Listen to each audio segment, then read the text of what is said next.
Welcome to this week's edition of Hockey Unfiltered with Ken Campbell. I am the sidekick. I am the Coach Beard to Ken Campbell's Tad Lasso, although maybe a little less of a beard this week.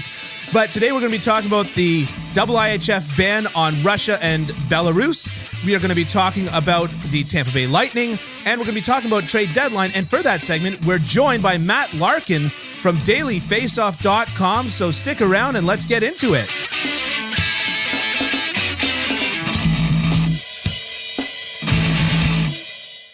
Listen, Ken. Yes. Dylan, you didn't introduce yourself. You said, I'm the sidekick. Yeah. And you said all those things, and then you didn't say your name. So I'm here to introduce Dylan Waugh. I maintain that 3 attempts at doing an intro is still not bad. Okay. I normally do it in 1 or 2, but I maintain that 3 attempts is okay. Yeah, I'm more of the Bill O'Reilly type. Let's just do it live. Yeah. So anyways, I think that I did it well. Although at one point I did say that the IIHF banned the Tampa Bay Lightning. That was in a previous take, yes. That was in a previous take. And yes. I mean, they should. I mean, they're too good. They're too good to be playing international hockey. So obviously we've got to start on, the news of the world. It's pretty hard to ignore what's going on internationally with Russia's, or I should say Putin's invasion of the Ukraine. I don't know if you've noticed this, but the media has done a good job of saying Putin's invasion. Yeah. Instead of saying Russia's. Yeah. Because I think that it's important for us in the Western Hemisphere to not start thinking about Russia as like Soviet Union again, to not start acting like everybody in Russia are these like fanatical, people that are, hell-bent against us. No, they're not, but they've also allowed someone to rise to power who is that. Correct. And so they have to be accountable for that. Yeah, I mean, I don't know how much they've allowed him to rise to power. I mean, Well, I mean, it's still a quote unquote democracy. Yeah. And, I mean, we'll get into it with guys like Alexander Ovechkin who have openly supported the guy. And I'm not on Instagram, but I understand that his Instagram photo still has him with Putin. Yeah. Which is problematic in my opinion. I do agree with you. I do agree with you that that's problematic. Here's what I think. Like one of the classiest, nicest guys in all sports is a guy like Jack Nicklaus. And he threw his support behind Donald Trump. I think that these guys, these megalomaniacs, a lot of them have a way of enticing somebody who they can speak to one-on-one, so that person has trouble seeing the forest through the trees. Yeah. It just doesn't have anything to do with the fact that Jack Nicklaus is obscenely rich and people like Donald Trump would make sure that he stays obscenely rich. That's what it was with me. And as far as Bobby Orr was concerned, another guy who's like, his legacy isn't ruined. I mean, come on. I mean, he was the best defenseman to ever play the game. Yeah. But it's stained. Yeah, for sure. And I think Ovi's is going to be stained here through all of this as well. Yeah. I don't know if you have seen on Twitter what Dominik Hasek's been saying. I have. Like, it's incredible. Yeah. It's incredible. He talks about he has something with, Ovi saying, please no more war. And Dominik Hasek says, what? I have to put my glasses down here. What? Not only an alibiist, a chicken shit, but also a liar. Every adult in Europe knows well that Putin is a mad killer and that Russia is waging an offensive war against the free country and its people. Oh, he's firing on all cylinders, that's for sure. I liked the IIHF comes out and bans Russia, right? The CHL is deliberating whether Russian players are to be taken in the import draft. Right. The Olympics said, "Now we're good. We're just going to keep things going. You can compete, but as a neutral party." Right. Right. Which is Russian Olympic Committee or whatever the case is, whatever they call it. That's obviously negative. But the thing that I think is more important that we get into here is a CHL potential ban on Russia and Belarusian players in the import draft. And I want to hear how you feel about that. Yeah, I don't like it. I don't like it. And this is not cast in stone. From what I've been told, that was going to be the case. They were going to do that. And they were going to announce it yesterday, Wednesday. But then there was some real pushback on it. Yeah. And there was another sort of camp that sort of was very emphatic about how that wouldn't be a good thing. Yeah. And so they put it off. They've canceled the Canada-Russia series that they have every year that they play like 2 games in Ontario, 2 games in the West, 2 games in Quebec before, leading up to the World Juniors. They're not going to do that this year. So they've canceled that already, and they're deliberating on. I mean, by the time this comes out, they may have already announced it. But if they were to go that way, I don't like it. I don't like it. I think that penalizes 16-year-old kids for 16 and 17 and 18-year-old kids for something that is really like completely out of their hands realm, right? Yeah. And to me, and I brought this up in a blog I wrote earlier this week. I mean, in 2003, nobody was sanctioning the U.S. Yeah. The U.S. went into Iraq and started bombing that country, and they did it based on bogus intelligence about weapons of mass destruction.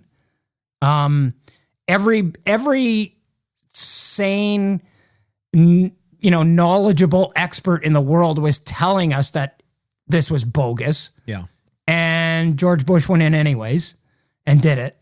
And basically, was responsible for the death of thousands of people, ruined a country, to basically take out Saddam Hussein. And, I didn't hear anybody in 2003 saying Americans should be banned from international competition or, the NHL cutting off ties with its U.S. partners or whatever. Yeah. So, and I know it was a different time and we're in different times now. Yeah. I get that. But I mean, at some point, you've made your statement. You've made your statement. They're not playing. Like, to me, I mean, how many things do you need against Russia, right? Yeah. Like, for me, it's almost like, come for the state-sponsored massive doping. Yeah. Come for that and stay for the invasion of Ukraine, right? Yeah. So, yeah.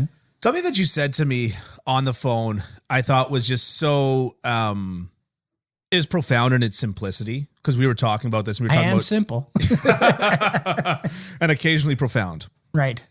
And we were talking about that. We were talking about the U.S.'s invasion of Iraq, and basically what you said was, "Had I known then what I know now," right? And so I think that that's something that's kind of forgotten in this whole conversation. I think that the world in general is more politically and socially aware, and hesitate to say that that's thanks in part to social media, because I'm so sick of social media at this point. Yeah, it's such a cesspool. But I do think that is one of the few positive takes from social media. Yeah. And so I think you're right to look back and say, well, we should have done it then.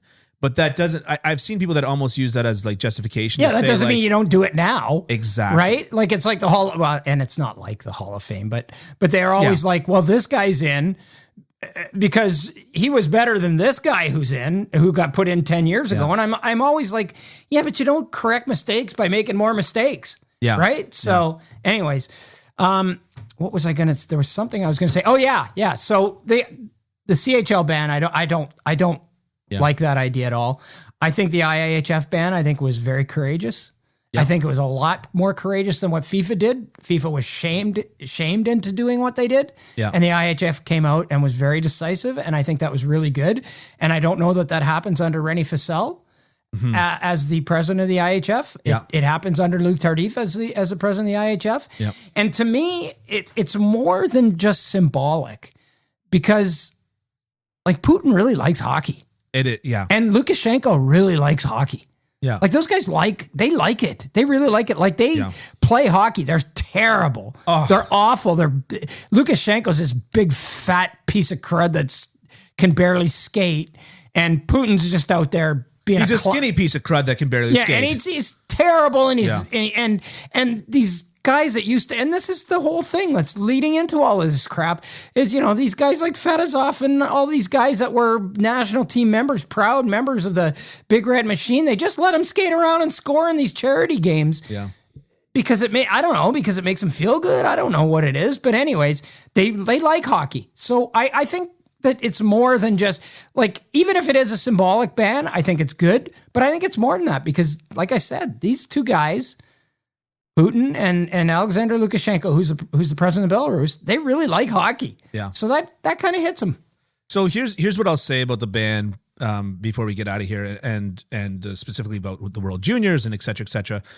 The thing that I've heard again and again is this idea that these kids shouldn't be made to suffer. Yeah. Or the sins of the former generation, right? The previous generation, which is Putin and what he's doing now. But I guess where I've come down to is that it's not fair. But essentially, there's no solution to this that's going to be fair, because if you go to war, if you turn around and this becomes a war between Russia and NATO or whoever else, it's not fair to the citizens who are caught in the crossfire. Right. If you sanction Russia to the point of famine, Putin's not going to starve. It's the regular citizens of Russia that are going to starve. Yeah. And so to me, I hate the fact that these 18 and 19-year-old kids are going to suffer and be forced to be called to account for Putin and what he's doing. But in terms of, to your point, impact to Vladimir Putin, who you could see it all over his face in Sochi. He loves hockey. Yeah. Yeah. That's a point of national pride to him. Right. In terms of for impact against Putin and low impact against a population that generally just wants to live. I saw once during the Gregorian Cup, I should say, pardon me. Gregorian Cup. They all skate around. Gregorian monks, yeah. No, the Gregorian Cup, pardon me. It was during the finals, and there was also elections that night, and a guy was interviewed coming out of the Gregorian Cup final match, and they said, "Why didn't you go and vote today?" And he said, "Because I don't know who's going to win the Gregorian Cup."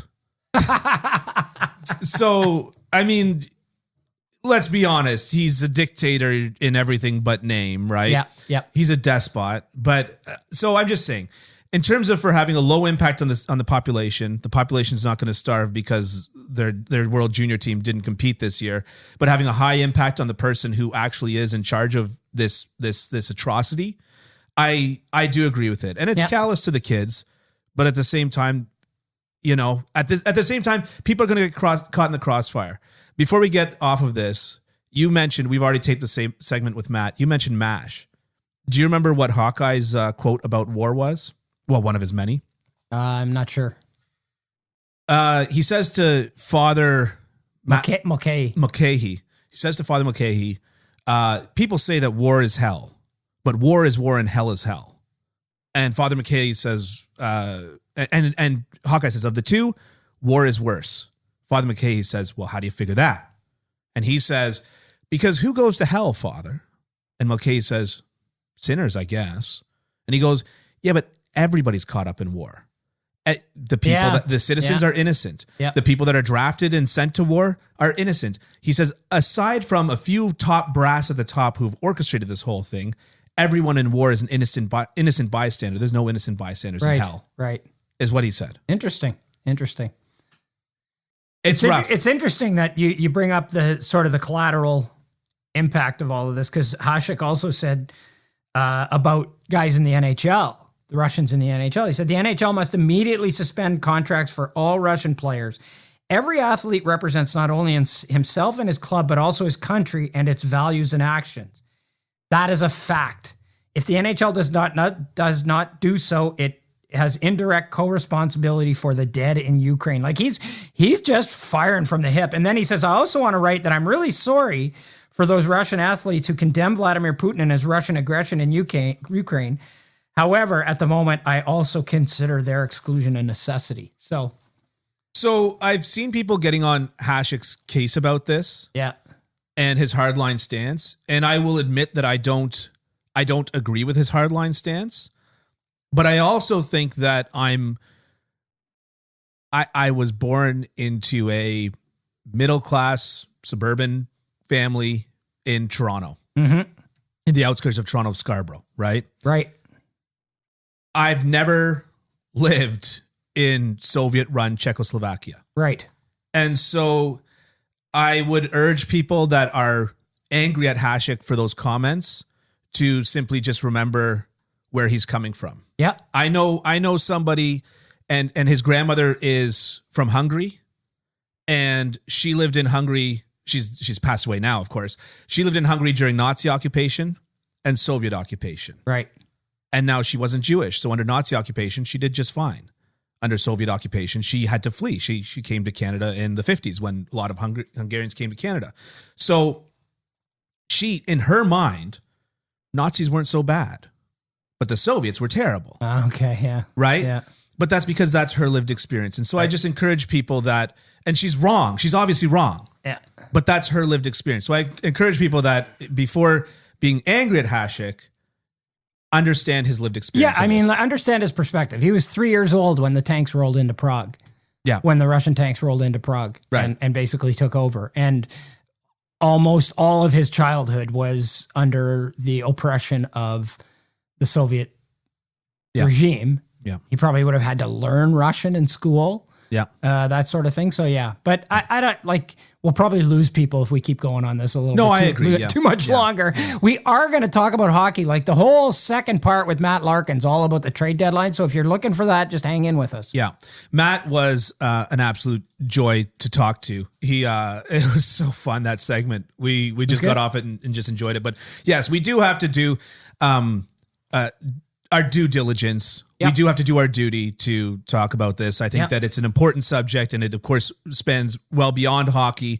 So I think we did have to do this, but let's try to transition. Okay. Not easy. Yeah. But let's try, and let's transition to another CHL issue. Not really issue. I'd like to talk a little bit about Jordan Frasca, an overager. Did I say his name wrong? No. Oh, okay. No, I was nodding. Yeah. Oh, good. Yeah. An overager with the Kingston Frontenacs who signed with the Pittsburgh Penguins as a free agent. Now, Ken, you visited his family before Christmas for a piece, and you'll have it up on your Substack very soon, kencampbell.substack.com. Check it out if you can get this episode and other writing directly into your inbox. Try it for free, then maybe pay. Sounds good. Anyways, you got a piece coming up. Or just pay right up front. Yeah. Oh, yeah. I mean, that's the better option. That would be better. Of course. Yeah. So, tell me a little bit about him. Well, anyway, I mean, you may have noticed there was a recent sort of spate of signings of junior guys who are free agents who weren't drafted by NHL teams. Because recently that window has opened, but this deal has kind of been in the drawer for a while for Jordan Frasca. Yeah. He's playing for the Kingston Frontenacs. He's an overage kid. He's got like 60 some points in 40 something games. He's been really, really good this year for them. Like he's scoring at a higher pace than Shane Wright is. I mean, I get it. He's 20. Shane's Wright's 17, 18. Yeah. I get it. But he's been really, really good for them. And so Pittsburgh signed him to a two-way deal, obviously, an entry-level two-way deal. So he's going to have 3 years to kind of see where he fits in that organization.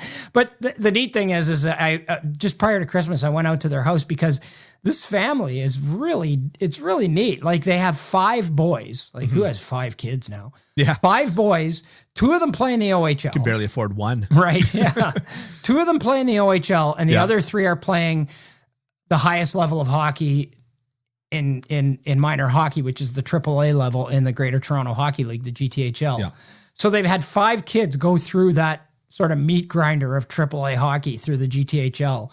And, I mean, if you're not familiar with that whole scene, it can be pretty crazy. And like the commitment is ridiculous. The money is ridiculous. Like I asked them, I said, have you ever sat down and sort of totaled it all up? And they were like, no way.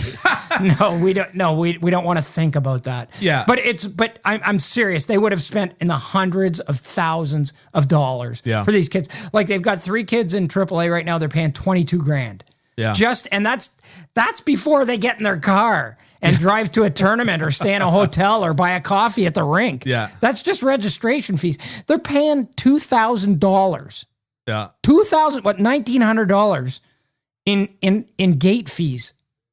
So they're paying $2,000 to watch their kids play, their own kids. Yeah, yeah. That's how crazy it is. That's called double dipping. That is. But anyways, I just thought it was a really neat story that, you took 5 of these kids and they're all going through at different stages of the most elite hockey. Yeah. I mean, the GTHL bills itself as the best minor hockey league in the world. I'm not sure if it is. There's a lot of other ones out there that are just as good. It's a good league. I mean, people come from all over the world to play in the GTHL. Yeah. And that's much to Don Cherry's chagrin. Well, yeah. And that's another thing too, because they end up having to have residents here. So they gerrymander things a little bit sometimes. Gerrymandering. Nice. But it's a great story, and I'm going to have it on my Substack in the coming days. It's also going to appear in the Toronto Star simultaneously, because this is a family from Caledon, which is near Toronto, and they all play in the GTHL. So it's just a really cool story. So I just wanted to kind of pump that up a little bit and have people put that on people's radar to take a look out for. You're not going to the CJ route on me. You're not about to ditch me for the Toronto Star, are you? Did I say that? Well, I used to work there. I worked there before. I know. I'm no longer welcome there. I feel like you. I'm no longer welcome there. I play hockey with a bunch of Star guys. You're welcome to come out and play hockey. Oh yeah. Okay. I'm sure. Maybe. All right. All right. So before we get to our Matt Larkin segment, I wouldn't want to play hockey with you. You got a mouth on you when you play. I do have a mouth on me when I play. I'd end up sticking you right in the throat. Hope you have one of those danglers. I do have a dangler. Okay, good, because I'd be looking for the hole in it so I could stick my. I told you this on the phone. I pulled my glute in hockey, and so if I dropped into my butterfly, I couldn't move. I was just down, and then I had to use my stick to help myself back up. And one guy missed an open net when I went down, and the puck went to my left, and I just watched it, and he hit the crossbar. And I go, "Hey, Robbie boy, next time you got an open net, why don't you try and hit it, eh?" Oh, man. That's the worst. You're awful. I know. But I'm a goalie, so everybody, they got to treat me right. Yeah. And if anybody goes after you, well, whatever. If anybody goes after me, I also played fullback. All right. So check out kencampbell.substack.com for that article coming up. Yep. Check out the Toronto Star. If you can, review us. Subscribe, YouTube. All these things come out as segments on YouTube as well. And now, before we get into the Matt Larkin interview, let's hit one other topic, which is the Tampa Bay Lightning, currently first place in the Atlantic Division. They've won 5 in a row. Is it a sure thing? Is it fait accompli that the Lightning will win the Stanley Cup for a 3rd time in a row, thus breaking the record for most in a row Stanley Cups in the salary cap era? Yes. Yeah. No, it's not a fait accompli, but it's funny. I was in Tampa 2019, the spring of 2019, the year they were lights out and then lights in. And then just completely pulled the chute against Columbus in the first round. Yeah. And I remember I was talking to John Cooper in his office, and he said, and I was saying, it's so hard to win and everything. He goes, well, look at it this way. If you were to go to somebody and say, you could bet on the Tampa Bay Lightning winning the Stanley Cup, or you can take the field, you're going to take the field, right? Now, though, I'm not sure you take the field. I don't know if you take the field if you're a betting person. Yeah. Like, this team is and I'm sort of foreshadowing here because we already talked about it with Matt, but I feel like Tampa's playing at about 80% right now. Yeah. And they don't have the pedal to the metal here. Yeah. And they're in first place in their division. Yeah. Right. I at the beginning of the year, I had my doubts about Tampa, but I'm really coming around on this team. And boy, oh boy, we're playing Tampa, and we have to beat them 4 times. Like, can you imagine? I guess. I mean, I can't imagine playing any team in the NHL. Yeah. To be honest. No, but I'm just thinking, like if you're, whoever's going to get the last spot in the East, it's, Boston or, whoever it's going to be. Yeah. Wow. Like, oh man. Oh, great. We made the playoffs. Yay.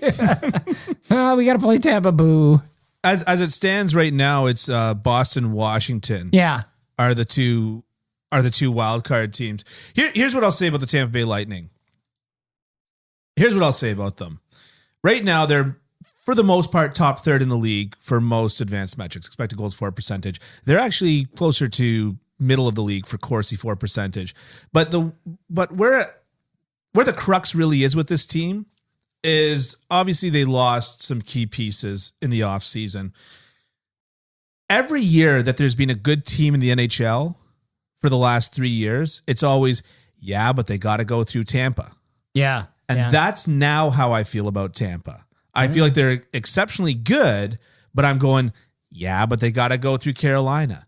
Yeah, but they got to go through the Panthers. And that's kind of how I'm feeling about Tampa right now, which is that I do think that they're contenders. I think that they're very high up there contenders. But I really, they've got a tougher road to hoe than they've had. They do. And the reality is that those players like Barclay Goodrow and like Blake Coleman and Yanni Gourde, those players really showed their stripes in the playoffs. They did. And really dictated their play, because that was a key part of the Montreal series last year, was the fact that Montreal pushed around every team that they faced.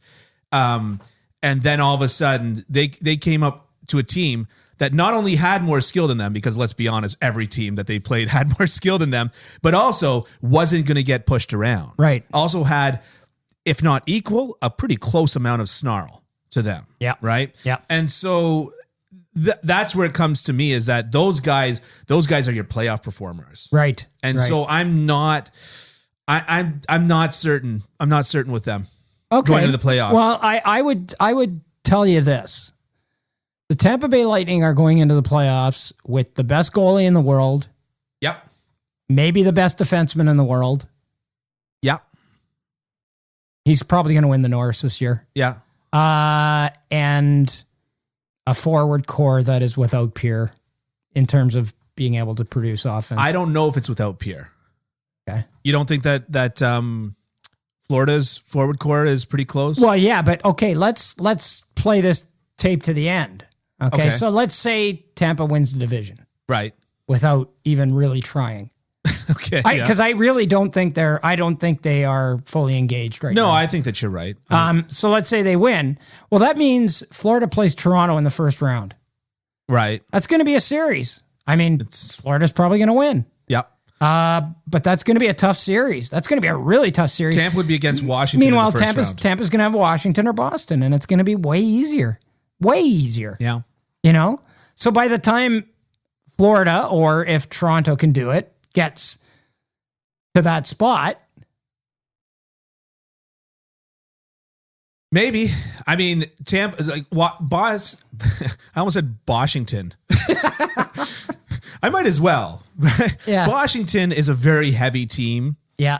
And with Tampa not having the same snarl, the same guys that can take on those heavy minutes against the heavy players of the other team in the playoffs, and if the playoffs go the way that we've seen the playoffs go a million times already, where the whistles go away, you can break somebody's rib in front of the net, and that is A-okay. Yeah. Right? Then you might be talking about a pretty beat up Tampa team. Yep. And a Florida team that went against, let's be honest, no Jake Muzzin. Right. If he gets injured in the first game or two, which seems to be the history. And you're not playing Wade Simmons 15 minutes a game in the playoffs. No, it's pretty much, and you're certainly not playing Wayne Simmons against the Braden Point line. Right. Yeah. No. I'd have some serious questions for Sheldon Keefe if that were the case. But so I'm just saying, I don't want to sound too much like Bergevin, but once you get in the playoffs, anything can happen. Oh yeah, for sure. Yeah. But I think if there's going to be a team that can do it and challenge the New York Islanders for, they'd be the first team since the New York Islanders in the early 80s to win 3 in a row. Yeah. This team is eminently capable. I do agree with you there. Yeah. Yeah, I do agree with you there. All right, what do you say we... Just one quick thing. Please. Because we didn't have our little banter beforehand. Oh. Right? Okay, so I just got a bunch of stuff. I'm just all fired up today. I got a bunch of stuff to say. Okay, go for it. So, yeah. So anyways, as you may know, and some people may know, I'm a big runner. I like to run. I'll run 5 times a week. I'm on the shelf for various reasons for running, and I can't run right now. So all I can do is walk, right? So I try to walk like 10K a day. So anyways, I've become a walker for the next little while. And I got to tell you, those crossing guards, those school crossing guards, they're aces, man. They are great. Like they're out there in the freezing cold all the time. Yep. And you know what? I wheel up to an intersection and this guy or woman, I'm not, maybe he thinks maybe I'm so short. Maybe he thinks I'm a kid going to school, but this guy just like goes out and sticks out the stop sign for me to walk by. Yeah. And I'm like, thank you very much every single time. Mm-hmm. And they're so pleasant. Mm-hmm. You know what? And this is another segue to, I went to the Leaf game last night as I am wont to do a lot. They do these Leafs troops thing, right? Yeah. Like, when are we going to stop honoring the troops? Yeah. Like, I get it. And, okay, right now, maybe that's going to be the clip now. Yeah, maybe when are we going to stop honoring the troops? No, but maybe right now is not the best time to say that. No, it's a good time to keep honoring the troops right now. But yeah, but you know what? To me, it's like that they obviously put, conceivably put themselves in harm's way to help other people. And I'm being flippant about maybe recognizing crossing guards in this thing, but to me, like, for the last 2 years, healthcare workers have been the equivalent of the troops, warriors. Oh, 100%. They've done exactly the same thing. Yep. They have put their life on the line to save the lives of other people's, and that's exactly what a warrior does. Right. Right? Correct. So, like, to me, it's like, why can't we have something for them once in a while, Like, and half the time, I go to a lot of them, and half the time it's the guy who is like the accountant for the base, right? And he's waving, and it's like, yes, and he was in 1980. He was deployed carpal tunnel syndrome. He was deployed to Staples to pick up office supplies, and like, it's like, come on, Anyways, that's my little rant for today. I had to do it. So I gotta say, you reminded me of one of Bob Newhart's routines. He was talking about something similar, and he said, but there is one group of people that puts their lives on the line every day in this country. There's one job and one group of people that never gets recognized, and that is America's driving instructors. I won't go into the routine. It's a wee bit sexist. Oh, okay. As so many routines from the 70s and 60s were, right? Again, if we knew then.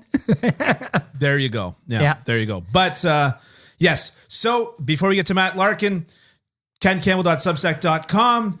Subscribe. Check out YouTube. We got these clips. And check out Apple Podcasts. Leave a review. Anything you like. Let's get to Matt. Right on. Hi, everybody. Ken Campbell here. If you're listening to this podcast or even watching it, you obviously love hockey. We love hockey too. That's why we're bringing you this podcast. But we can't bring you this podcast without sponsors. And we have a sponsor called mybookie.com who's making it possible for us to pay the bills and bring the content that we're bringing to you. Dylan and I are really enjoying doing it. I know I am.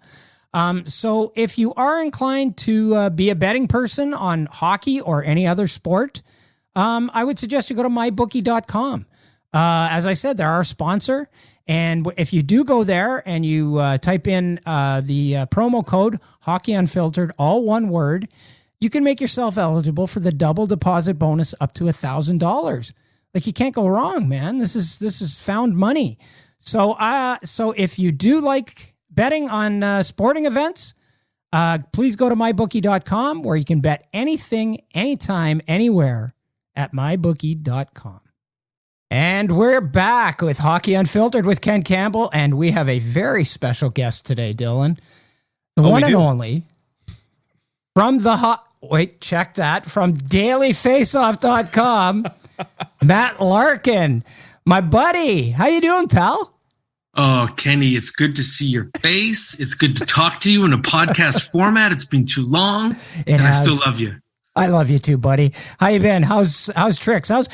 First of all, I want to know what you guys are doing at dailyfaceoff.com. They just hired you away from the hockey news. Great hire by them, obviously. But it really looks like they're doing some big things there. Frank Saravelli looks like he's got some big plans, and tell me a little bit about what's going on there and what you're going to be doing and what you guys are trying to accomplish here.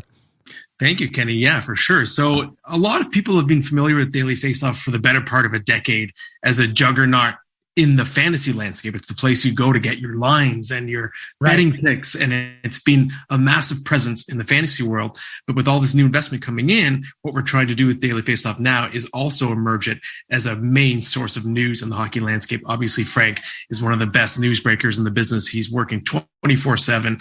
He really obviously put Daily Faceoff on the map when he was leaking the entire expansion draft, right? He broke that all a day in advance, pretty much, when Seattle was picking its players. And that sort of established what this brand can be. It can be a place where insiders start to flock and where people start to go to get their news. So the fantasy stuff's going nowhere. I'm going to be bringing a lot in that realm as well. But we're also ushering in a new era in which we want Daily Faceoff to be one of the heavy hitters in the hockey news business. Right. Well, that sounds exciting. Well, okay. Well, if you're going to do something like that, this is a guy that you want, especially on the fantasy side, because I've said it a million times. I don't know anybody who knows more about players than this guy. So when you have Matt Larkin on your podcast, you have him for one of two reasons. Either you want to know what movie won the Best Picture in 1985, the Best Picture Oscar in 1985. Out of Africa. Yeah, okay, Out of Africa. It's insane. This guy's Rain Man with this stuff. Right. You either want that or you want to talk about hockey. You know, and Matt, you said you're going to be dropping something on a top 15 scorer soon. I was going to take a guess, and I don't know if he's a top 15 scorer, but I'm thinking it might be your namesake, Dylan Larkin. Mm-hmm. Okay, there's been a few guesses about Mr. Larkin. I will tell you it's not Mr. Matt. Larkin. Yeah, okay. I don't know if he's a top 15 scorer at the moment. He might be, but I'm telling you, that guy, Matt, and I don't know if you agree with me, he's been a beast this year. He's been phenomenal. I will go as far as to say that if the Detroit Red Wings were a playoff team this year, he would be a Hart Trophy candidate, in my opinion. Yeah, I 100% agree with you. I think this feels like a year in which he's putting it all together, and it makes sense, right? The skill set was always there with Dylan Larkin. He's a tremendous skater. He's got tremendous two-way sense, and I remember doing a feature on Dylan last year, and I talked to Jeff Blashill, and what Blashill was saying is getting the captaincy put this invisible weight on Larkin's shoulders that he put upon himself. And what Blashill was saying is he felt like Dylan was pressing last year and it just wasn't quite working. The shot output was great, but the numbers weren't there. He was trying to do too much. And I think now with this influx of young talent, he's finally got the help coming in. Yeah, better players. That's right. It's been a huge difference, right? Seeing the supporting cast, I think it's sort of let him take that invisible weight off his shoulders and just be free. And there was never any doubting his talent, right? So I'm not too surprised to see him put it together. Okay. Well, we know it's not Dylan Larkin now, so whatever. We'll have to stay stay tuned for that one. Dylan Larkin is actually our mashup name, Matt. It is. I thought the same thing. Yes. Okay, good. All right, well, let's get into the hockey stuff because Matt Larkin's a very busy and important man now, and we don't want to take up too much of his time. Okay, so who won Best Leading Actor? No, sorry, still on the other stuff. Firstly, let's talk trade deadline. All right, this affects fantasy very much so. Which legitimate Stanley Cup contenders most need to make a move before the deadline? And before you answer the question, I'm also curious as to how you're defining a legitimate Stanley Cup defender. That's kind of a giveaway for the Tampa Bay Lightning, isn't it? Yeah, it is. That's right. Yeah, they are the Stanley Cup defender. Yeah, why don't we start with you, Matt? Yeah, I think in terms of what my main criterion is, I think it's got to be a team. To me, it's got to be at the very least a top 10 team in the league, and a team that, this is sort of, intangible, but that it wouldn't surprise anyone to picture this team going all the way, that they have enough pieces in place. So you could say, yeah, I could see it.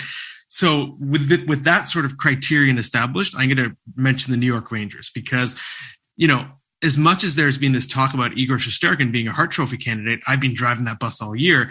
The reason why he's a Hart Trophy candidate is that there hasn't been enough defensive help for him. The Rangers are still a work in progress defensively, and they give up too many high quality chances, which is why Shesterkin has been so amazing this year.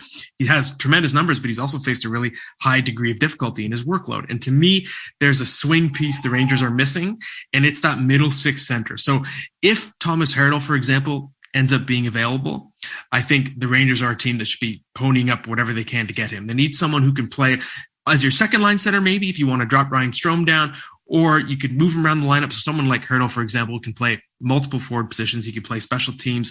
But to me, the Rangers need that guy who can be a shutdown center, who can also bring a little bit of offense. It's sort of a chain reaction because Philip Chytil just didn't become what he was supposed to. Same with Elias Anderson, who obviously isn't there anymore. But I think several years ago, the Rangers were projecting that those two guys would have been your number 2 and 3 centers, right? Maybe even your number 1 and 2 centers. Instead, Elias Anderson's gone, and Chytil is just not, he hasn't taken that step forward, and there's a bit of a hole up the middle. So to me, it's the Rangers are my pick, and middle six center is what they need, especially second line. Interesting. So I know Claude Giroux's played a lot of wing, but he is a center, and he kind of fits that. But I wonder if there's ever any reality in this universe where the New York Rangers and Philadelphia Flyers make a trade, right? So he's one. Another one for me would be, and this is pie in the sky, but because it's going to take a couple of factors. First of all, the Dallas Stars are going to have to fall out of the playoff race. And secondly, they're not going to be able to re-sign Joe Pavelski. But if that's the case and he ever went on the market, to me, that would be my number one. If he were on the trade market, he would instantly rocket up to number one in my estimation on the trade boards. Mm-hmm. Yeah. So yeah. Okay. So I'm going to go with, and I want to make a point here. Okay, guys, I want to make a point that when I put this question out and I told you what I was going to say about it, it was before last night's games when the Toronto Maple Leafs and Petr Mrazek got thumped 5-1 by one of the worst teams in the league. So I'm going to say goaltending for the Toronto Maple Leafs. They've got to go out and get a goalie. Like, to me, don't overthink this, guys. Don't overthink this. You need a reliable goaltender. And I think it needs to be Marc-Andre Fleury.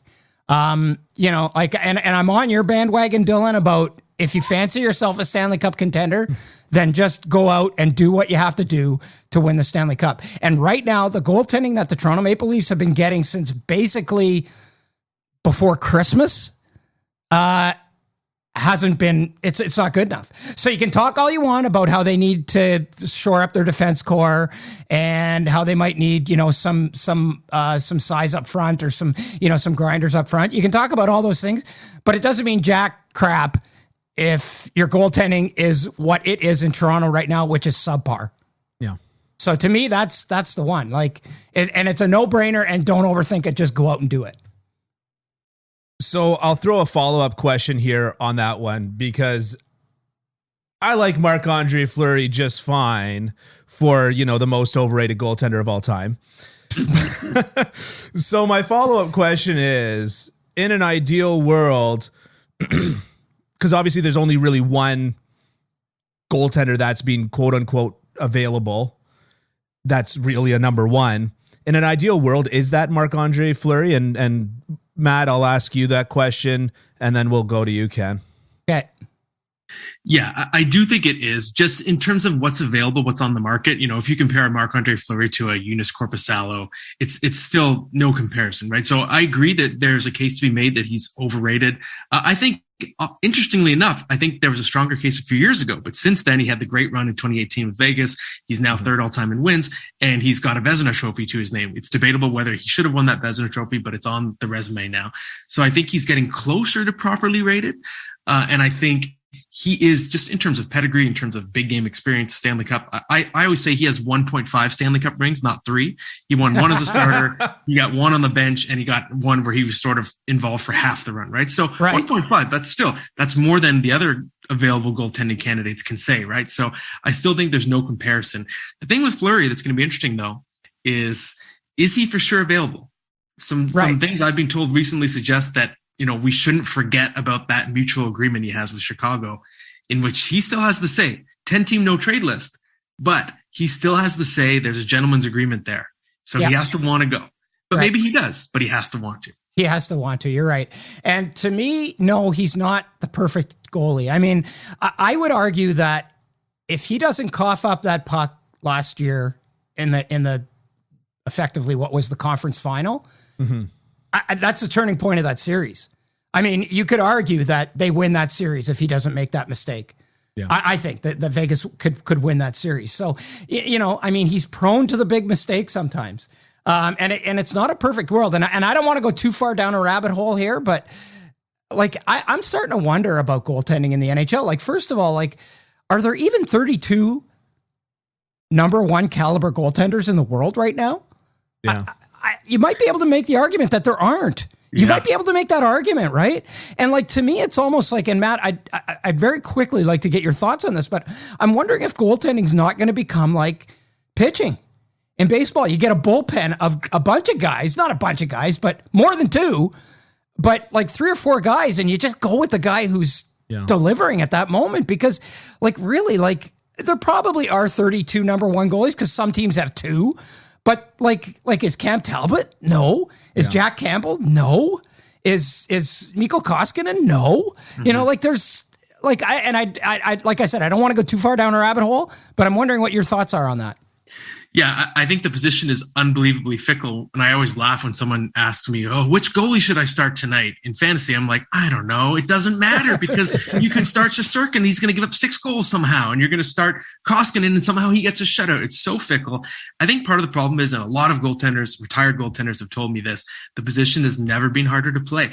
The game, especially with the crackdown on slashing, it's way more east-west. Goalies have to track the puck east-west a lot more during the course of a game. They have to get up and down, because if you look at historically, the shots per game in the last couple of years are the highest they've been in, I think, 40 years. So goalies are just busier. The position is just more grueling than it was. You're never going to get a Glenn Hall, but you're not going to get a Grant Fuhr or Marty Brodeur anymore either. Marty Brodeur even told me that he couldn't even play as much as he did today. It's just a more taxing position. Maybe that's what makes the results nightly just so unpredictable. Interesting. What do you think, Dylan, being the goalie?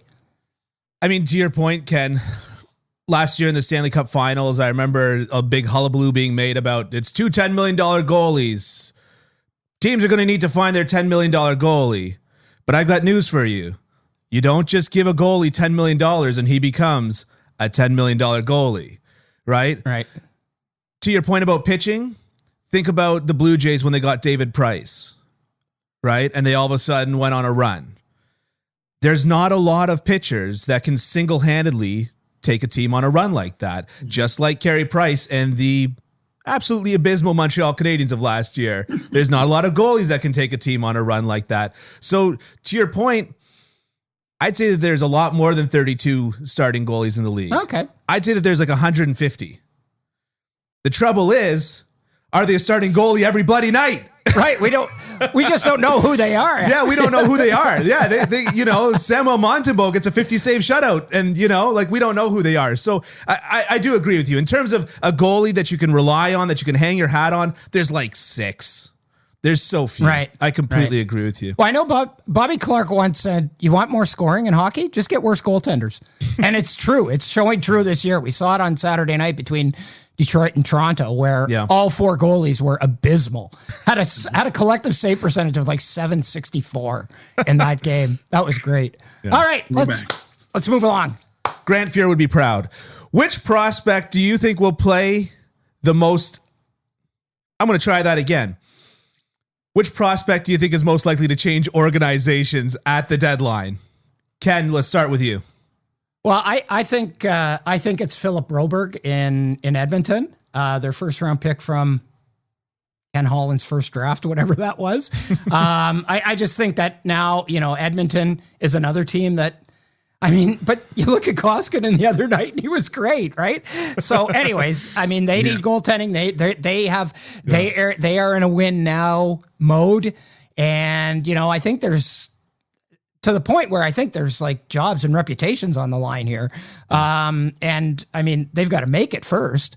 But I would think that, if you're going to go out and be serious at the deadline, and Ken Holland has been serious since last summer about building a team that's, that can win, then you probably are okay with giving this guy up. He's been really good at the American League. He hasn't been able to crack their NHL team yet. And I think they're a little bit disappointed with that, but he's been real good at the American League. So I would say him.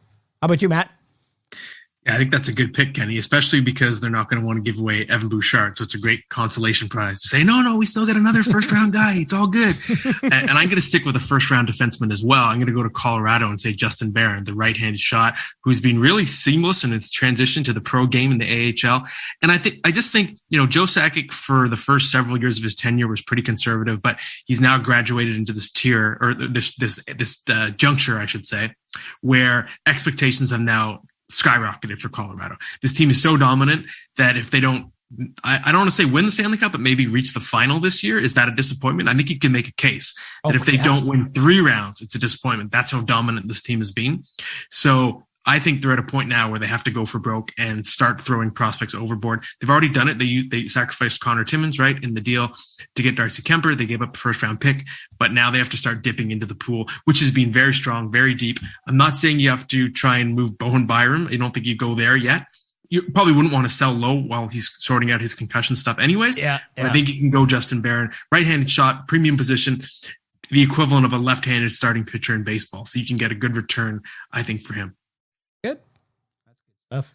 Well, I saw yours ahead of time. I didn't see Matt's ahead of time, but man, we have a theme here because I'm saying Niels Lundqvist of the Rangers. Yeah. I think that the Rangers, they're not done rebuilding, but they definitely want to make some noise. And so you don't want to give up your first round pick this year, but maybe you give up a 21-year-old prospect that I'm not entirely sure how high the Rangers are on him. Interesting. See, to me, the Rangers are playing with house money right now. Like they've had such a good year this year. I don't know that you want to throw the baby out with the bathwater on this one, and go for it when you don't know whether you're really good enough to really contend, but you're going to be good a few years down the road. So interesting. Yeah. Well, that's sort of my point, is that you don't want to throw the baby out with the bathwater. So you don't want to get rid of your first rounder this year. But what's that kind of one step behind a first rounder can get us something that'll make some noise in the playoffs? I can get on board with that. Yeah. How do you feel about the Rangers this year, Matt? I think you're bang on. It's funny, when I was using the Thomas Hertl example, I was picturing Lundqvist being the guy that they move as part of that period. So, and of course they're desperate for someone to take Vitaly Kravtsov too, right? So you could throw him in as a cherry on top. You go Lundqvist, Kravtsov, and a second rounder for Thomas Hertl. Does that get you Thomas Hertl? Wow, maybe. I think you'd have to, if you're New York, you'd have to have some assurances that he might resign with you. Because that's a lot. That's a lot for a rental. But if you're going for it, like you say, okay, good. I was going to make a comment, but it would actually kind of give away your answer for the next question. So why don't we just move on to the next question? Who is going to seriously overpay at the trade deadline this year? Matt, let's start with you.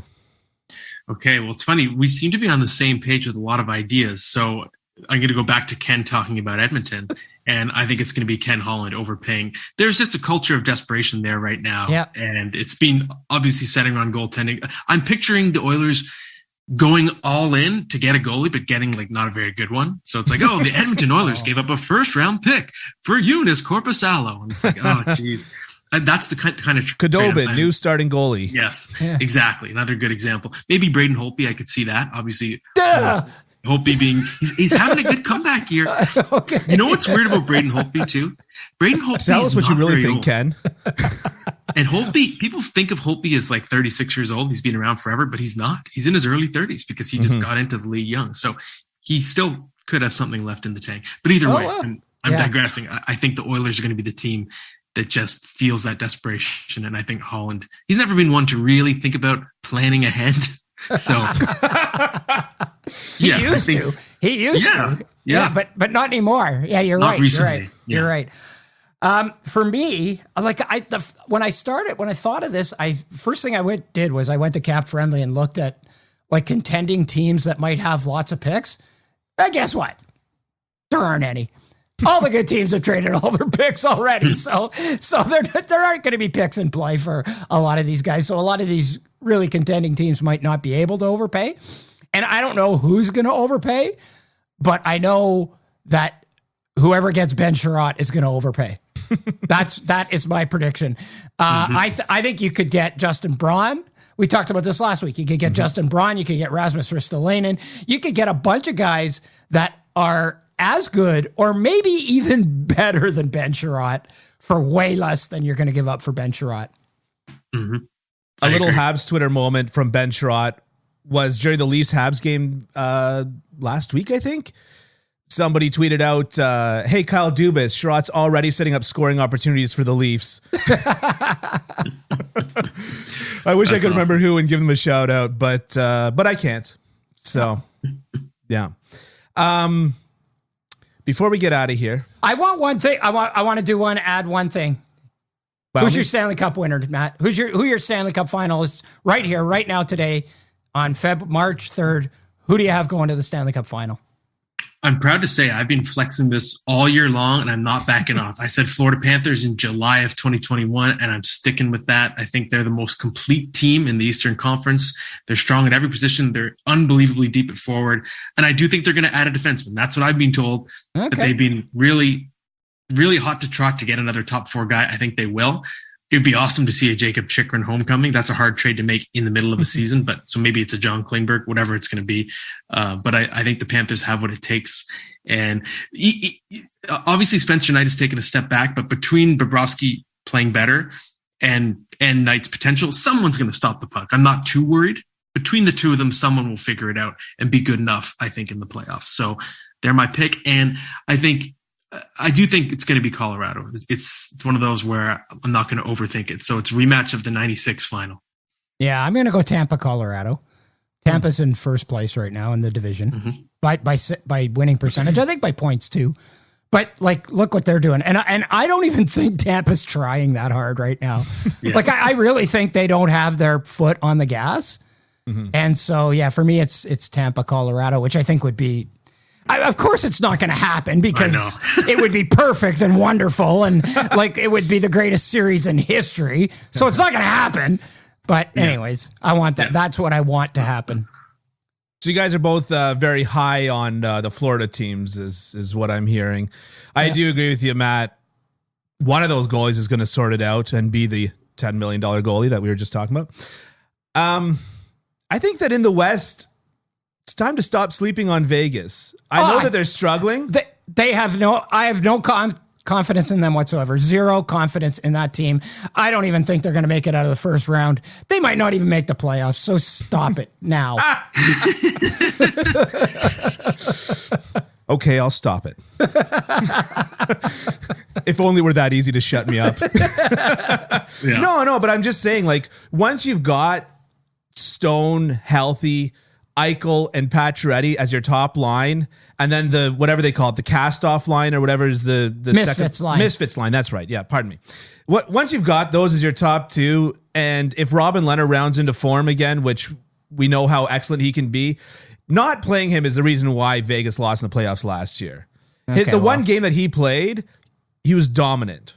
He was absolutely dominant. So I think, yeah, it's a coin flip as to which Florida team's going to make it in the East, but I think that I'm not sleeping on Vegas right now. Interesting. I think Vegas is never going to win until they stop chasing this shiny new thing. I really do.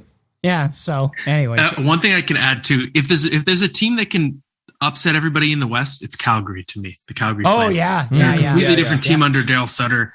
It showed last year in their underlying metrics, and they're just a hard team to play against. And they've got possibly, the biggest threat to Shesterkin for the Vezina and Markstrom. Obviously added to Foley, Blake Coleman. So Coleman, a guy who's been a winner 2 years in a row of the Cup. So I think Calgary's got what it takes to make a run too. Yeah, you just think like Ken Holland was this close to getting Markstrom. Yeah. In July, right? Like, and it was like a last minute thing, and he lost him, and like that one move, like that would have changed everything. You know. Yeah. So yeah, good stuff. Last thing before we get out of here, TV hot take. Matt, start with you. Oh yes, because Kenny is the king of the horrible TV take. I'm half expecting him to tell me that Big Bang Theory is a good show, in which case I'll vomit like on camera. I'll vomit onto my camera. So let's hope he doesn't do that. But I will say TV hot take. Okay, I thought about this. My TV hot take is The Sopranos ending is good. People freaked out about it. I don't think it's a spoiler to talk about the ending now. It's been 15 years, so give me a break if you're mad. Anyone listening, if you're mad that I'm spoiling the ending of The Sopranos, you've had 15 years to watch it, so get lost. Okay? But the black screen, everything fading to black, people freaked out. They thought their cable had crashed, and they thought it was too abstract. But to me, if you break down the scene, the way the camera shows it, the way it's shot, it's showing, it's alternating perspectives. It's all the clues are there to tell you what happened to Tony. And there's been theories, but I think it was confirmed more recently what it was. Maybe I'm not going to say it, so I'm not going to fully spoil it. No, I'm going to say it. The guy walking behind ends up blowing his head off. Right? Yeah, I think it's a fair assumption that he's dead, and I think there's hints that are dropped all through that last season that imply it. Like there's certain lines said by certain characters, and to me, it's a show that it was groundbreaking. It was different than any other show that came before it. So of course it has to be different and have extra verve in its ending. So that's cool. That's my pick. That's my hot take. That's a good one. And did you see the Super Bowl commercial of Meadow Soprano and she was doing the drive? Yeah. And I was like, and then she meets up with AJ at the end and they hug each other. And it was almost like, Dad's dead, kind of like it was almost like that. You know what I mean? Like that was kind of what I took out of that one. Yeah, and I thought it was a wasted opportunity to have her parallel parking in the commercial. Like, I was like, how are they not doing the parallel park thing? But okay, do you want mine? I want yours. Okay, I got a bunch of them. Okay, I got a whole bunch of them. First is, and Matt's going to know this one. I will not say Seinfeld sucks because it doesn't. I say Seinfeld's overrated. It's a good show. It's not a great show. Yeah. Okay, that's just one of my hot takes. The other one is that Barney Miller and MASH are the two greatest sitcoms of all time. Shut up. Don't even talk to me if you don't think that. Third, there should be a 24-hour Looney Tunes channel. Like, without a doubt. And on a completely different tangent, Annie Lennox is the best vocalist ever in history. That's it. I like the analytics take, and Ken, when I was just starting to navigate puberty, my sister used to say that I look like my haircut and just whatever my bone structure. Like my sister used to say that I look like Annie Lennox for a while. Like if you look at my grade 9 photo, I look like Annie Lennox. Nothing wrong with that. Annie Lennox was a pretty lady and she's got a tremendous voice. I'm with you. Yeah. That's a good one. Go ahead, Dylan. So these are the worst hot takes ever because I actually kind of agree with most of them so far. I loved the ending of The Sopranos. All the clues were there. It was perfect. It was like, at what point, like, don't insult me by over-explaining it. Mwah, chef's kiss to the ending of Sopranos. MASH, fantastic TV show. Seinfeld, more fun to talk about than to actually watch. I'll tell you that much right now. And you're way off about the vocalist. The best vocalist of all time is Meatloaf, just passed away recently. Okay. I know every word to Paradise by the Dashboard Light, off by heart, both parts. Very awkward when I get into the falsetto. Ain't no time about it. You know? But my TV hot take is that Breaking Bad is not as good as Better Call Saul. Interesting. What do you think about Game of Thrones sucks too. That was another one.